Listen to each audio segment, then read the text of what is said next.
Friends, बऱ्याच विद्यार्थ्यांना सध्या एक प्रश्न पडलाय की जो 6 सप्टेंबर रोजी आयोजित केलेला 6 सप्टेंबर 2026 रोजी आयोजित केलेला CTETचा पेपर हा रद्द होणार आहे का?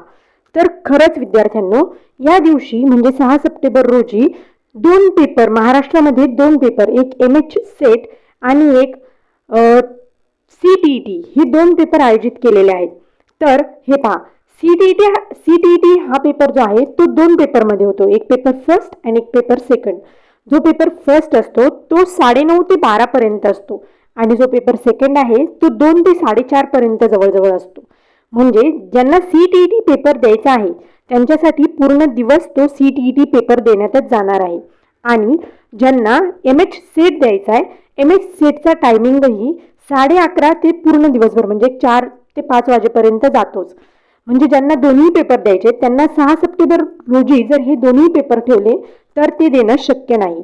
त्यामुळेच कदाचित MH सेट किंवा CTET या दोन पेपरपैकी एका पेपरचा टायमिंग हा किंवा डेट ही कॅन्सल होण्याची किंवा चेंज होण्याची शक्यता आहे.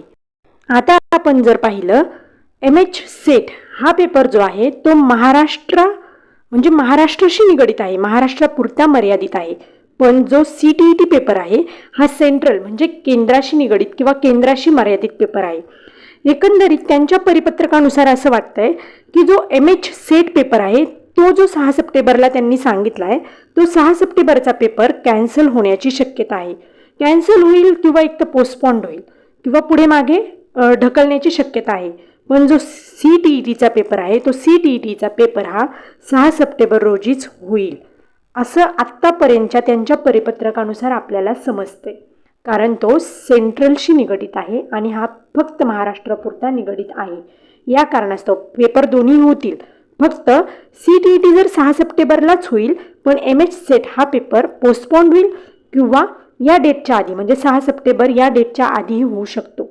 अशा वेगवेगळ्या माहितीसाठी किंवा आपल्या चॅनलला सबस्क्राईब करा आणि असे व्हिडिओ शेअर करायला विसरू नका. धन्यवाद.